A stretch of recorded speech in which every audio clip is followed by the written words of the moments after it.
topics and opinions expressed in the following show are solely those of the hosts and their guests and not those of W4CY Radio, its employees, or affiliates. We make no recommendations or endorsements for radio show programs, services, or products mentioned on air or on our web. No liability, explicit or implied, shall be extended to W4CY Radio or its employees or affiliates. Any questions or comments should be directed to those show hosts. Thank you for choosing W4CY Radio.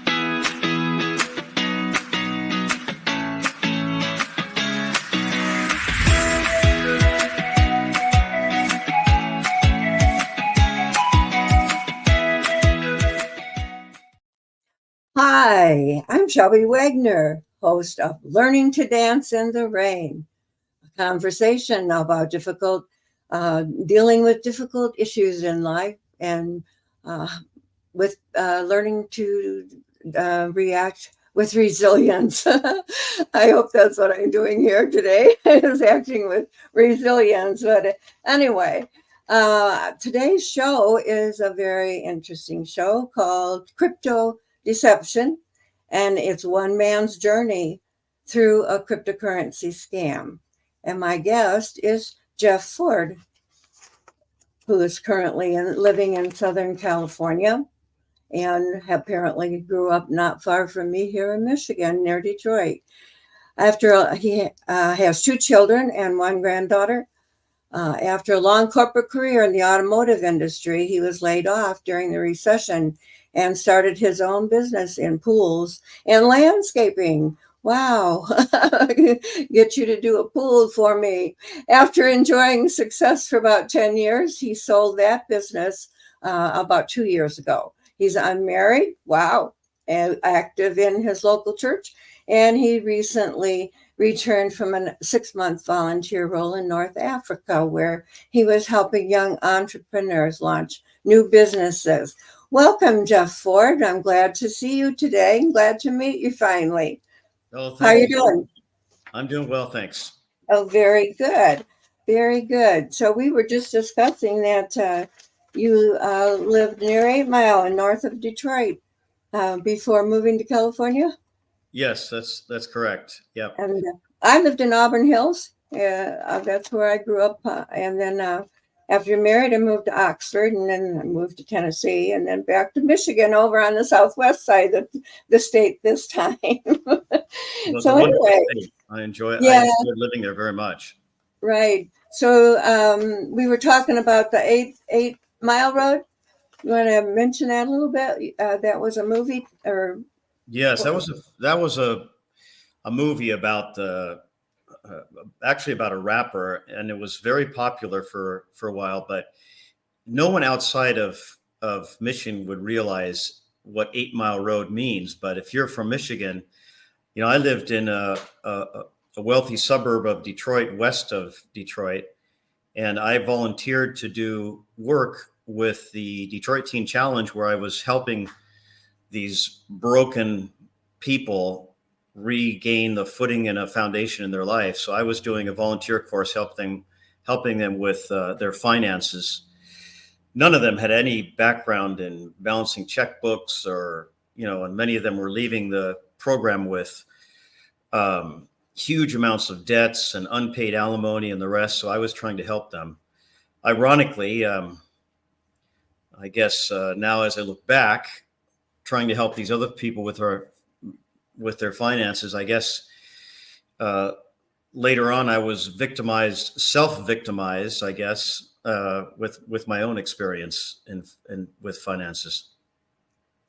And that's kind of the reason we're here today, right? I mean, right. I was scammed too, and that's why I wrote my book and started this podcast, so that we could give information and insights into what has become an extremely difficult social issue and financial, hasn't it, in the last 5 years?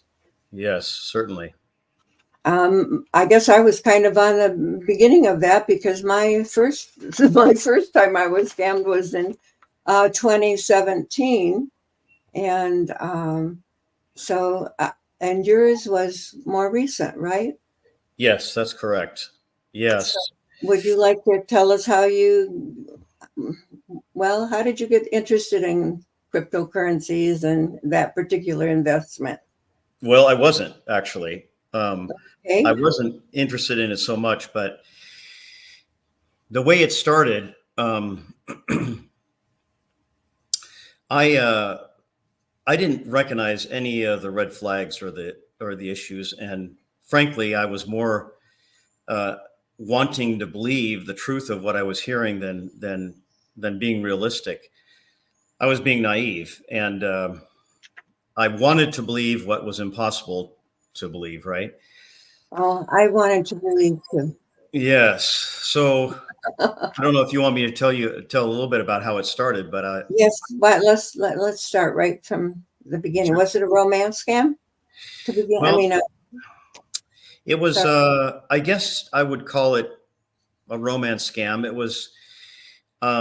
It began with an approach through a text message, I believe, and it was again. I didn't know anything about how these things started, but basically, this person contacted me saying something about, "Do you want your package delivered tomorrow or today?" or something like that. Oh, okay. And so then I responded, "I'm not sure if I know you or what you're talking about." Mhm. And then this person, whose name was Alina, supposedly, she said, "Well, I'm sorry, I must have the wrong number." And then, of course, my curiosity, I'm wondering who she is. And so then I began a dialogue with her. Now, this began last August, just before my birthday. So August 2023.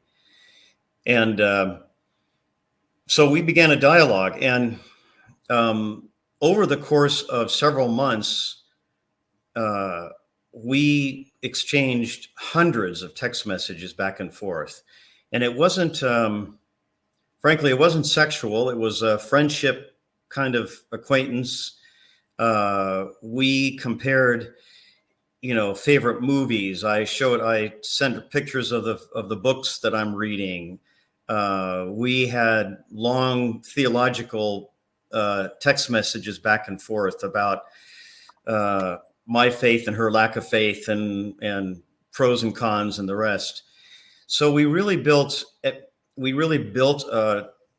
what I thought, of course, was a very trusting relationship. We were sharing things with each other that uh, we anyway, I thought we wouldn't share with anyone else. I learned from her that she had a toxic relationship with a husband, and she divorced, and she really wanted to have kids. And um, I shared with her some of my experiences in relationships, and they were very intimate and sometimes very entertaining, and um, yeah, very private conversations. And I I really was totally enamored with the relationship, and I became uh, there really wasn't a single day that would go by where we wouldn't exchange between 2 and 10 text messages.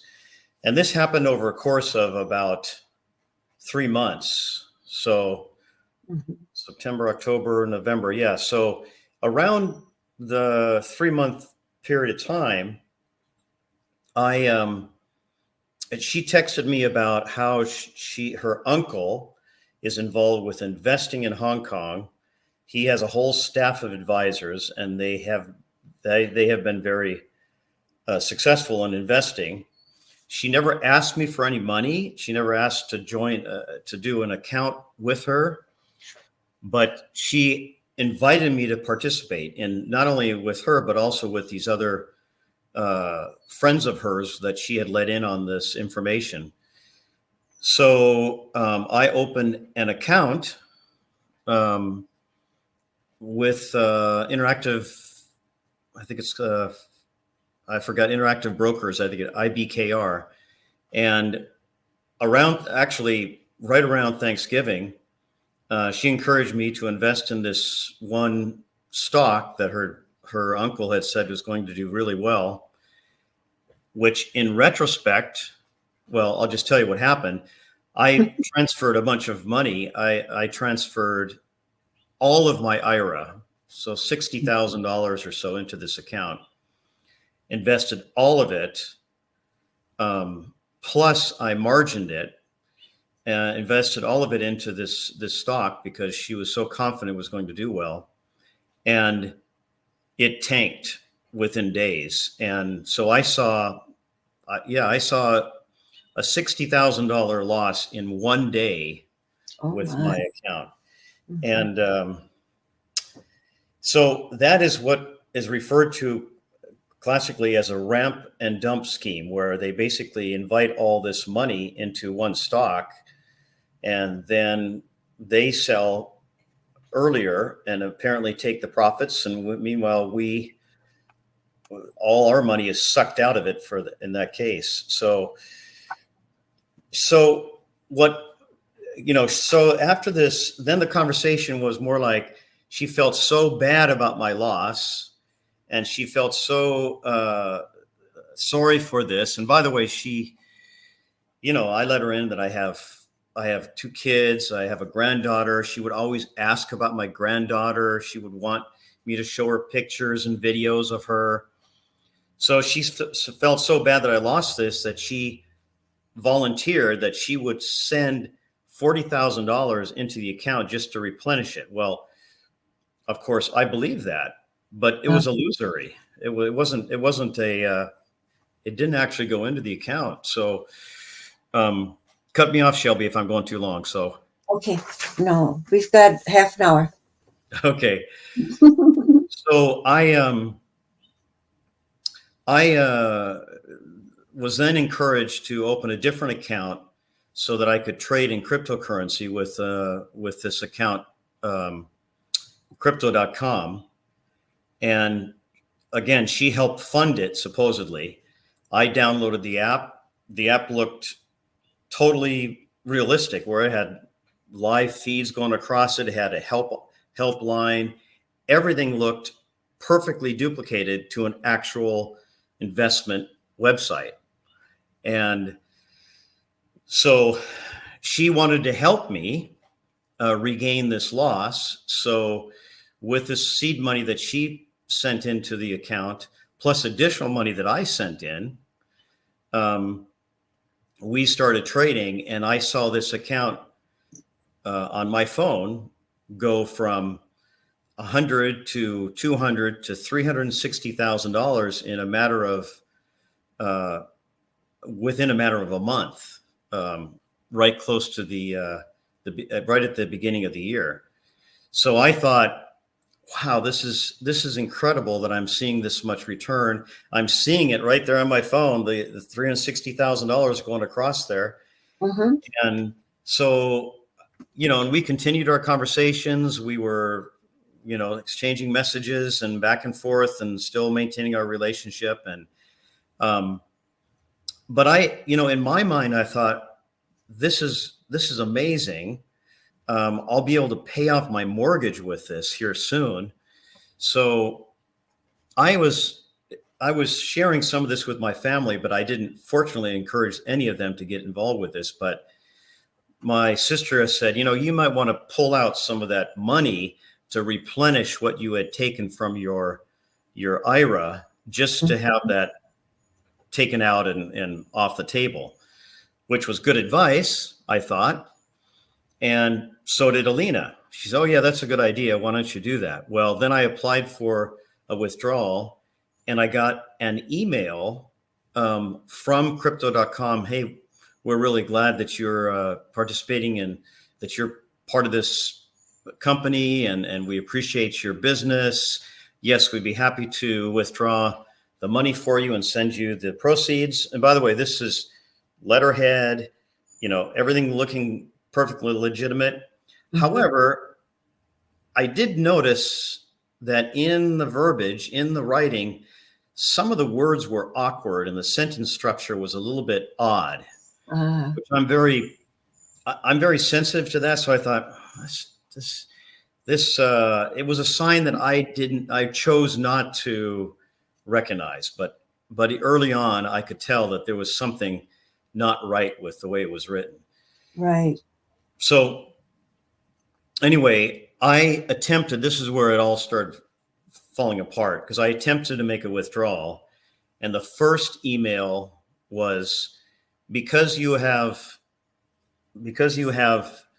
experienced significant gains in your account, you need to send in $50,000 or so to the IRS to pay the taxes that you owe on these gains before we release the funds. I thought, well, no problem. Let's just take it out of the funds. But you can't take it out of the funds in the account. It has to be from outside the account, and they provided the address for me to send the money to. So I contacted, the first time I did it, I got a second on my house to pay the $50,000 and paid it, because I thought, well, shoot, okay, fine. I understand tax obligations. I've got $360,000 in the account anyway. So I paid it. And then I received, by the way, they also, a couple tips. And a friend of mine said that, he said, you're getting a second on the house, but when does the IRS ever ask you for taxes before the year is completed? And why would you only have a limited amount of, because they gave me a deadline of like 10 days to submit the funds, right? So other people are seeing these things that I'm not seeing. Well, I sent in, let me summarize the rest of the downside here.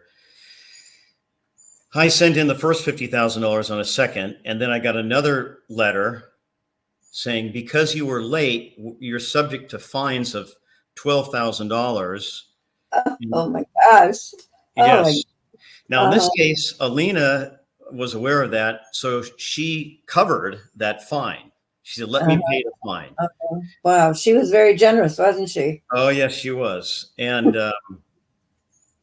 anyway, then I got another note saying that because of the political instability or political issues between the government of Singapore and the US, you need to provide another $50,000 in a deposit to have that audited and approved before we withdraw funds. Well, then I went to my sister and borrowed $50,000 from my sister. That was the second item. And then another $50,000 request for a different reason. I borrowed that from my brother. So I was really in deep already, so then the final one was, they wanted $70,000. So they upped the ante to $70,000 before this was going to be released for a different reason.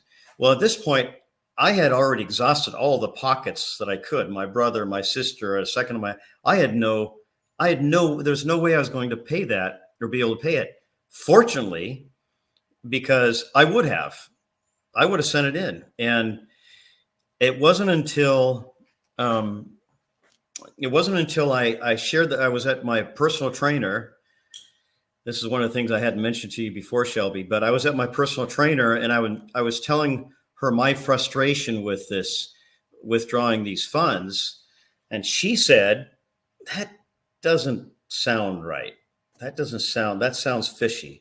And she shared this story of her stepmother with a romance scam with a guy, and she went on Dr. Phil and discovered that it was a scam. And then I thought, wait a minute, is it possible that I've been scammed on this? And it took me 2 days to actually realize that these were all signs that I saw that I totally ignored.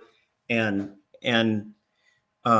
yes, in fact, I was scammed. And I continued the relationship with her for a while, because I thought, well, maybe if I keep her active and involved online, maybe we can track something down. But I can tell you more about that if you want, but at the end of the day, I called her on. I said, Alina, we had a really trusting relationship, and I've lost all this money now. I'd like you to return it. and, and of course, I was, I knew that the chances of that were just about nil. But I thought, well, I thought I'd ask. Well, she was really upset that I was accusing her of lying and being deceptive. And Oh, then, yeah. of course, before I had that last conversation, I downloaded all of Telegram onto my computer, so I had all the communications saved. But they disappeared. She disappeared. The account disappeared, and it was gone. So was my Wow. money. Yeah. Oh my, I'm so sorry that happened to you. And it is very similar, parallel to my own experience. This man contacted me on LinkedIn. Can you believe that? Oh wow. And it was a few weeks of chatting, texting every day. And oh yeah. And then finally he tells me he had earned enough money. Have you ever heard of Bitcoins? And I said, no. And he had been able to make enough money to buy his mother a house. And I had all this stuff from my publishing of my, not publishing, but more marketing my book. I had a very strong salesperson at Ex Libris Publishing Company, and I wanted to get that, make the money back to pay. I had loaned myself the money from my home equity line of credit. Mm. I had hoped to get it back, and so I didn't. I let him open. He told me how to do it, how to buy the bitcoins, and then he suggested that I put them in this investment company. I checked everything out, and boy, it looked, it was crypto. Let's see, crypto investment, but it was a FXT. It was different. I think the real one is FTX, and this FXT, but I didn't catch that. It was kind of a little bit of an annoying nag in my stomach that it was not exactly what it was supposed to be. Yeah. But anyway, and then right on the website, it gave me all this stuff, testimonials, and it said withdrawals were immediate. So I borrowed money from a home equity line of credit to start the account with 10,000. So I didn't have the kind of money that you're talking about, but 10,000 to me was a lot. And then if I could get another 10,000 in by the end of November, I would be doubling my money. Oh, that sounded pretty good. 20,000. That would help me pay down that debt that I was wanting to pay, and so on. So, and like you, I had the computer screen. Yeah, right on my computer. He brought it up. And I saw my money go. I did that twice, two bonuses. So it was 30,000, and all borrowed. Yeah. My home equity line.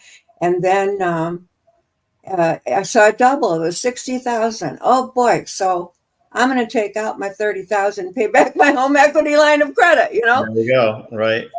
when I found out. But here was the kicker there. First, that's when they told me there was some hoops I had to jump under. One of them was I had to get 3 people to deposit each $1,000 in their account. Oh my gosh. I said, why didn't you tell me this before I started? And I told James, that was his name. Why wait till now? Oh, I'll help you get it. Okay, blah, blah, blah. Well, sure. So what I refused, I said, no, if you had given me my money, my 30,000 without a problem, I wouldn't have any trouble recommending my friends. Right. But now you're throwing this at me, and no way I'm going to do that. And we went roundabout. And then it was another little hoop that they would do alternatively. I wouldn't do, no, I won't do that either. So I had given them I had one checking account that had $10 in it. And I thought, well, they can't steal much from me from that account if they had the numbers. So I gave them the numbers, and and then I saw it go into the account on the computer. Oh boy, 3 checks for $5,000. That's 15. That's at least half. That's good. But what happened? It went in there, and the next morning I was checking it, and there was a lock on my account. Mm. And I said, "What?" So I called the bank. And she said, "Just a minute." And a man came on the phone, and he says, "Miss Wagner?" And I said, "Yeah." And he says, "We just received these 3 checks. Each was $5,000 to go into your account, and they are fake." Is that right? Mm-hmm. Mm. And that was my first red flag. So Yeah. we talked a bit. He had been a Michigan State patrolman before. He had been gotten his job as a fraud, whatever, on Mm. a credit union account that it was. And I said, "Well, what do I do now?" And he said, "Don't talk to him anymore." And I said, "Should I report it to police?" He says, "Well, you can report it to the police, but they're not going to do anything. They can't do anything about it." Yeah. And so I did that. I mean, I did report it. What happened was I went into the police department to report it, and they said they'd send an officer over to take my story. I never showed up. Yeah. But I went to my bank that had my real accounts in it, or my full automatic deposits and everything, and I told them about this experience because I wanted them to be aware that somebody might be going after my accounts there since this other thing had happened. Mm. So I was upfront and honest about the whole thing, and what happened was later on, and I did not stop with the Omni. I didn't stop talking to him because James deserted me, totally left. I couldn't get a hold of the other 2 people that had been helping me. And then I met someone who said he was a financial broker with Bitcoins, and he was in London, and he could get my money out of that company. Well, that was BS because then I lost a lot more Oh trying to, just gosh. like you, making the deposits. Yeah. Compared to you, I didn't lose all of that. But at 82, I don't have much chance to earn it back any other way. So I declared bankruptcy, Chapter Mm. 13. And so I've been paying. I'm almost 2 years into it. I got another year, and I says I don't think I'll ever be able to see it completely paid off. I Yeah. mean, I hope, praise God, maybe I will be, but who knows? But Yeah. yeah, everything was authentic. I mean, he told me this link that would take me into that dashboard so I could see the lights flashing in the stocks going and selling and buying and everything. And I Mhm. watched my account go up to 300,000, Yeah. Gosh. but I couldn't get it out. Yep. Do you Sounds know, so. and this all happened in 2022, 21 and 22. And I got something from this FTX, the real company that they were going bankrupt. And I got to thinking about it again. So I went back, and by golly, that other website is still there. It shows I have $30,000 in that account, but I can't get it out. Yeah.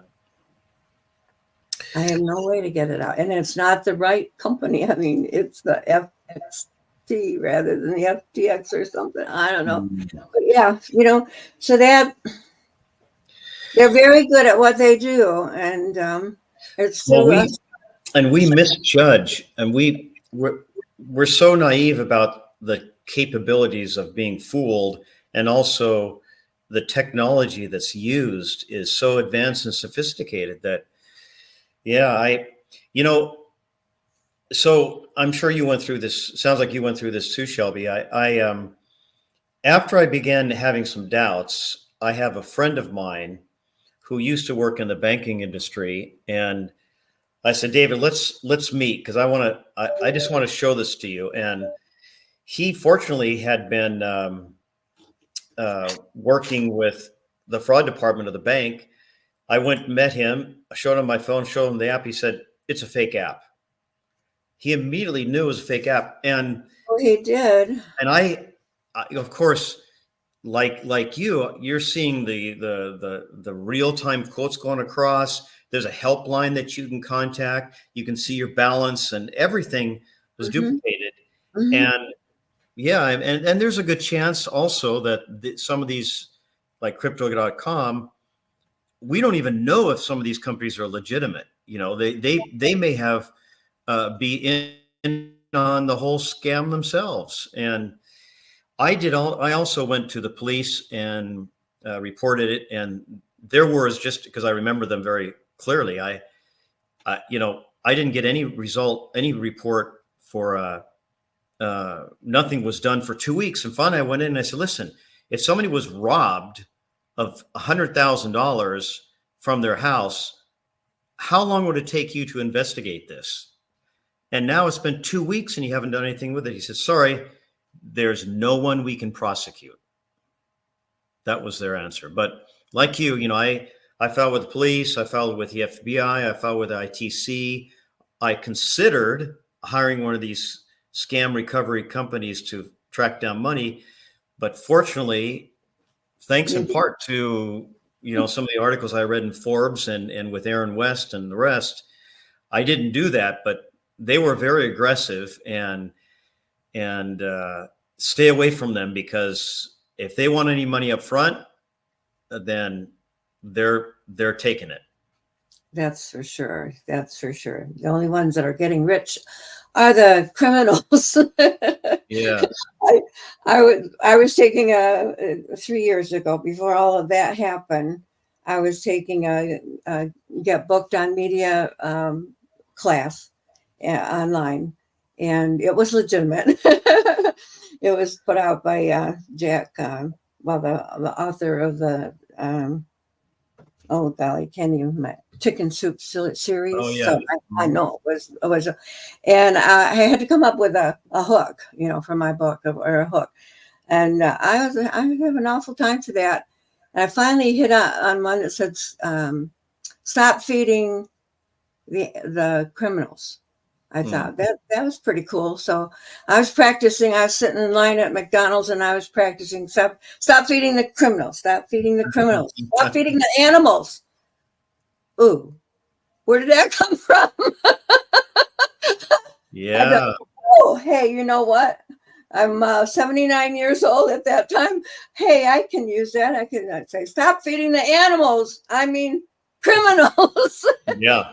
And, yeah, I had a hook, but that's exactly what we got to keep telling people is, you're feeding them. Not only are you feeding them, you're giving all those swimming pools, beautiful places. Have you watched The Beekeeper yet? Yes, that's it was funny because I sat down with my significant other and we watched it, and the opening scenes, of course, she turned to me, she said, "Are you okay with watching this?" I began to wonder if I was. Yeah, but it's real, and of course, it was great fun to watch the whole enterprise blown up. Oh boy, I was rude. But yeah, you know what? I'll tell you though, in retrospect, first of all, I learned how naive and vulnerable I can be, and anybody can be in this kind of situation, because whether it's promises of unbelievable gains or romance or friendship, or they will find the hot button for you, and you are vulnerable. I was vulnerable. I mean, I'm a smart guy. I went to USC and studied economics. I'm a smart guy. I'm not naive, but I certainly was in this case. But I guess, I know it's hard to think in these terms right when you're in the middle of it, but in retrospect, it's only money.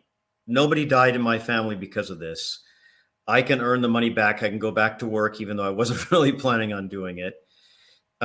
It teaches me how I need to trust God for my provision, and He's always provided in the past. And that's the perspective I've gained from it. And I'm starting a new career now that I never thought I would start, and I suspect that direction might be something I was meant to do. So, but it's a painful trauma. It's really hard, and I don't wish it on anybody. And that's why, yeah, the beekeeper certainly hit home for me, and I don't wish it on anybody. My significant other, he kept saying, "Well, I don't see how anybody could do this." I says, I'm sitting right here next to you, and I did it. You know that I'm not stupid. And yeah, I have a master's degree and 2 bachelor's degrees. I mean, I taught school, elementary school. Yeah, but who thought at 82 I'd have a new career right here doing this? So I don't know what year is, but like a man said at the comedy show the other night, I went to Beth Allen's birthday party. Of course, everybody there knew she had been scammed. They told me, yeah, he knows I'm scammed, Shelby. You can talk to him. So I told him a little bit about my podcast and my book and so on and why.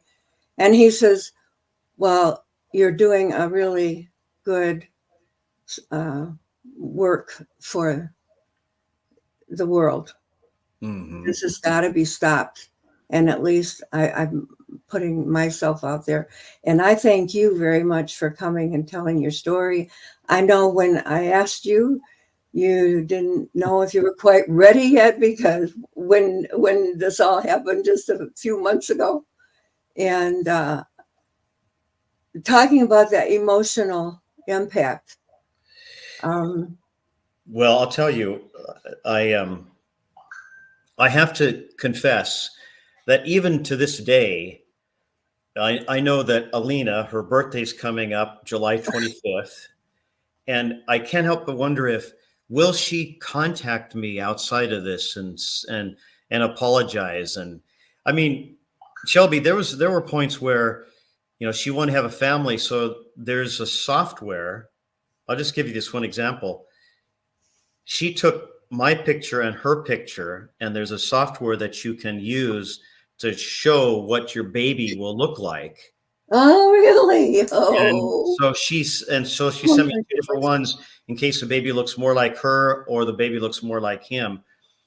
Just enmeshing me even more in the emotional investment in this, and yeah, even now I still have a lingering wish or fantasy that actually there might have been some real people and real feelings involved, but it's not. Do you know, or have you met this person, this Alina, at all?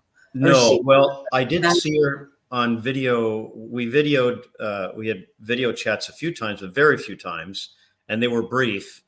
She had promised to be coming to LA. She lived in San Francisco, supposedly, and she was going to visit me in San Francisco. She'd filmed a gift that she had gotten for me, a Rolex watch that she was supposedly going to give me. And yeah. So yeah, there's definitely some residual emotional stuff that you have to move past. Right. It was like on the first one 5 years ago when, or in 17. I didn't meet in person this guy, but we were talking. He was, well, when we get married on our honeymoon, we're going to take a cruise around the world. And I was in a daze. I even bought some clothes. I was in Florida for a week vacation, and I went shopping and I bought some clothes for my honeymoon. Oh, yeah. I mean, that didn't happen with the currency one, but still, it did happen, and it was hard to get over that. And I didn't intend to tell anybody. I mean, in that case, the person knew he had found my strength. I Yeah. mean, my weakness. And Yeah. my weakness was had been attacked in Hong Kong. He was left for dead. They took his wallet, his passport. He didn't have money and was starving to death. Mm. Could I figured, I mean, I knew that it was a scam, probably 98%. Yeah. But that 2%, could I leave this man I'd been talking to? If it was true, could I Yeah. allow him to die of starvation? And Uh, it was supposed to be alone when that one was supposed to be alone, and I was going to get it back, but I didn't. But the emotional, it's still, it's like an elephant in the room when I'm with my family because mm. they were hurt too, that I was hurt and that I had given away my money. Yeah. Um, Well, but I'll tell you, Shelby, I one of the first things I wanted to do was borrow money again to pay off my brother and sister because I didn't want them holding the bag on my stupidity.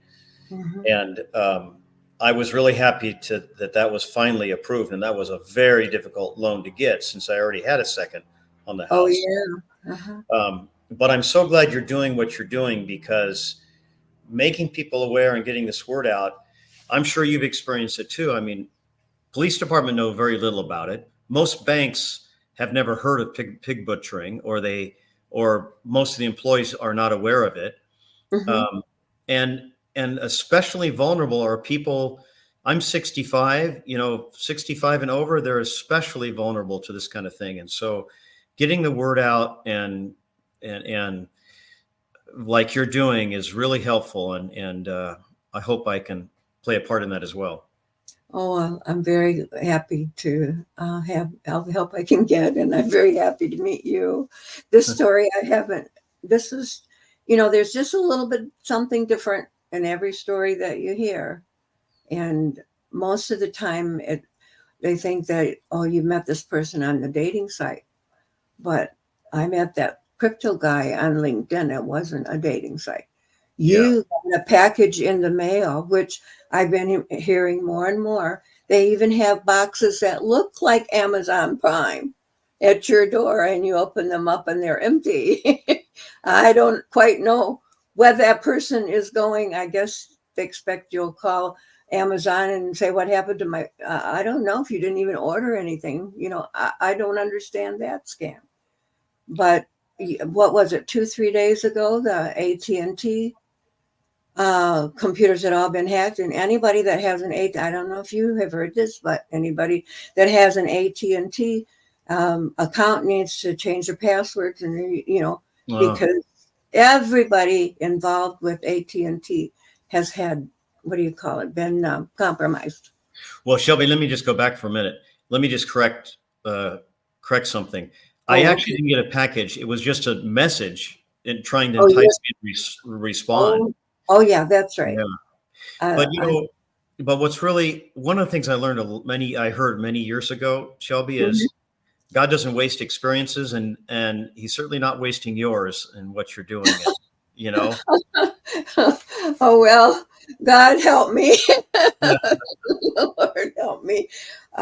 We all need help. We all need help. And I'm trying to learn resilience and to help other people develop this resilience, learning to dance in the rain, overcome your grief by dancing, by not, by going on with your life. yes, right. There is life after a scam.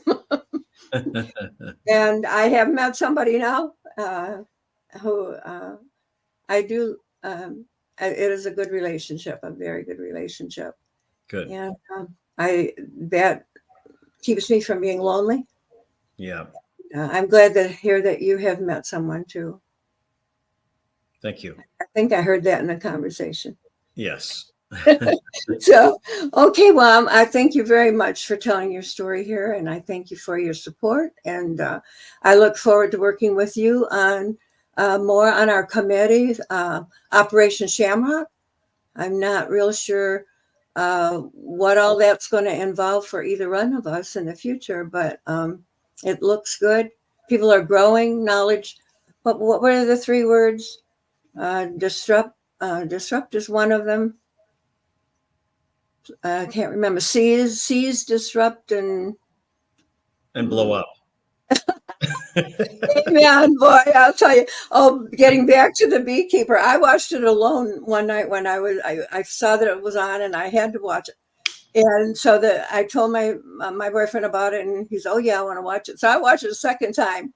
Now he's blind, but he sat on the edge of his seat through the last half of that movie. And I told everybody, you got to go see The Beekeeper. I said, boy, I tell you, I wish I'd had a Superman to help me with my problem.